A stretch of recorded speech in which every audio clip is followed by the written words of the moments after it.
I'm Emily, a 35-year-old full-time homemaker. Just the other day, I gave birth to twin siblings, John and Sarah. It took 2 days from contraction to delivery, and I was physically at my limit. But when I saw my baby, who was born with a healthy first cry, my fatigue disappeared. Originally, I was supposed to go home, but 1 month before I gave birth, my mother was hospitalized for surgery. My parents were eagerly awaiting my return home with the babies. My mom even said, even though she's recovering from surgery, it's okay for me to bring them over. But this time, we prioritized my mom's health, decided not to move back in, and do our best by cooperating with my husband. But instead of a joyful time raising our children, something unexpected happened. What I am going to tell is the story of the fierce harassment that I experienced at that time. It was the third morning after I gave birth to my twins and returned to my apartment. Suddenly, the intercom at home rang loudly. Who could it be at this early hour? When I looked through the peephole in anger, it was my mother-in-law outside the door. What? My mother-in-law? Why? I quickly unlocked the door, and my mother-in-law swung the door open and barged in. She made a loud noise when she entered the house, so when John heard the noise, he woke up. And then Sarah woke up as well. The babies had been crying a lot last night, and just when they'd finally fallen asleep, my mother-in-law completely disrupted it. She apparently came over by taxi, and I couldn't just turn her away, so I headed towards the kitchen to serve some tea and snacks. Oh my, what a mess. I can't believe my son is living in such conditions. Emily, you haven't been slacking on your chores just because you had a baby, right? My mother-in-law was like the annoying mother-in-law in a classic TV drama, tracing her finger along the windowsills to see if there was any dust. I'm sorry, but they cried so much last night that I hardly slept. I'll clean up when they calm down. As I was trying to console the crying twins, my mother-in-law swatted my hand away, took the babies, and said, I'll take care of the twins. Sleepless night? Doesn't matter. Don't slack off just because of that. Start your house chores early if you're a good wife. Despite my exhaustion, she told me to start housework immediately. No matter how much I tried to explain, my mother-in-law didn't listen and was only focused on the twins. Reluctantly, I prepared some formula milk to hand to my mother-in-law, only for her to say, What? You're feeding them formula? Any mother would breastfeed, right? What kind of unloving parent are you? I was so shocked to hear the one thing I was most self-conscious about. I nearly started crying. Holding back tears, I did as she told and began cleaning the room. Although my mother-in-law had said she would take care of the kids, she just casually soothed them. When their diapers were dirty, she seemed to hate changing them and called me, who was in the middle of house chores, to do it. I couldn't progress with my chores, and I didn't understand what she came here to do. Moreover, for the next 2 months, she came over almost every day and continued to soothe the babies, half-heartedly. This time is nothing but pain because she keeps complaining about me. I wanted to talk with my husband, but he's always dead tired after a long day at work, so I never found the opportunity. For 2 months, I endured snide comments from my mother-in-law. When she told me she wouldn't be coming anymore from the next day, I thought I was finally free. But to my surprise, she suddenly held out her right hand and said, Hey, pay me quickly! 2 months worth of transportation expenses and thanks for helping with childcare. It's normal, right? Unbelievable. She was demanding both travel expenses and a thank you payment from me. I snapped at her words. What are you talking about? When did I ask for your help? If I had asked, it would be a different story, but I never did. In fact, your presence for the past 2 months has been nothing but unpleasant. Please don't come here anymore. Saying that, I kicked my mother-in-law out of the house. Immediately after that, I packed our things and took my twins back to my childhood home. I felt guilty burdening my mother, but I couldn't find peace if I stayed here. On the other hand, my mother-in-law went and spilled everything to my father-in-law and husband. She painted herself as the victim, saying that despite all her efforts, I had spoken harshly to her. When my husband came home to find us missing, he was taken aback. Upon hearing the situation from me, he turned pale and stormed off to his parents' house the next day. My father-in-law, who had only heard my mother-in-law's side of the story, turned white as a sheet when he heard what my husband had to say. "Oh no, what have you done, dear?" He suddenly turned on my mother-in-law, his face a mask of fury. My father-in-law is usually a mild-mannered man, and he rarely gets angry. Even my husband had never seen him so mad. My husband was at a loss for words, and my mother-in-law was flustered. "What? Why are you so mad? Isn't the one at fault her? After all, I went out of my way to reduce her burden of childcare, even spending on travel expenses. Why should I be the one getting scolded?" My mother-in-law's argument is that she acted after thinking about me, and insisted that she did nothing wrong. "No, you don't understand anything. Do you know who her grandfather is?" While trembling with anger, my father-in-law stared at my mother-in-law with his eyes wide open. "Who? You mean the scary-looking old man who came to the wedding? I remember you bowing and scraping to him, but what about him? Don't tell me. You're being threatened by that old man?" "No! That man is the chairman of my company." When my mother-in-law heard those words, she let out an unintentional, "What?" As it turns out, my grandpa is the chairman of a major corporation. My wedding was quite a large affair, with several CEOs of famous companies in attendance. My grandpa is strict with both himself and others, not the type to laugh or engage in pleasurable conversation much, but he dotes on his granddaughter, me. Every time we met, he'd buy me expensive toys or take me to expensive restaurants. When I got married, I later heard from Grandma that Grandpa was so happy he cried, which surprised everyone. Given how much Grandpa dotes on me, he would definitely not stay silent if he knew about what my mother-in-law had done. Under normal circumstances, one would already be scared stiff just by that. But there was another reason why my father-in-law wouldn't want this getting out to Grandfather. I was on the cusp of either getting a promotion to a managerial position or not. If I became a manager, my salary would significantly increase from what it is now. It was an important time for me to give my best, and yet, without understanding how I felt, you stirred up this mess. What on earth were you thinking? My father-in-law could care less about me. Right now, all he's thinking about is his promotion, rather than his family.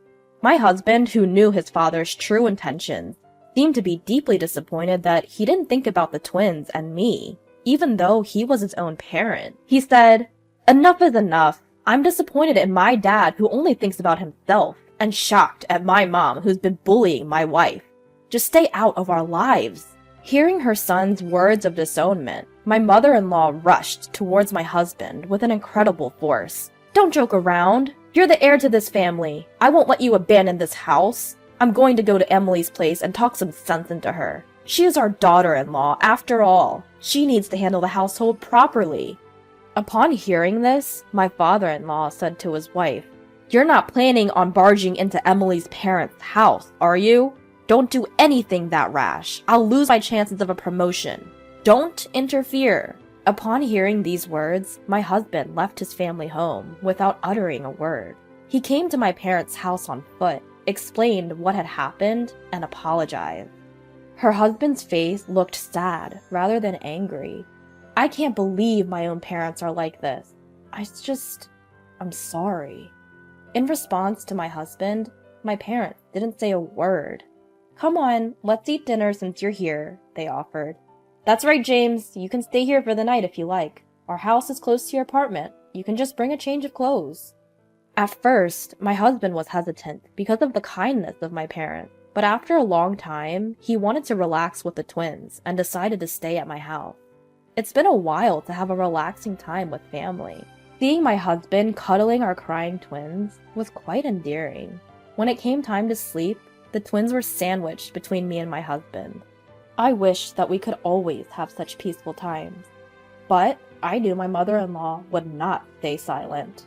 Deep down, I feared she might show up suddenly. But at that moment, nobody imagined that she would strike so quickly. The next day, while my parents were at work, the doorbell at my parents' house rang incessantly. I had a bad feeling about this.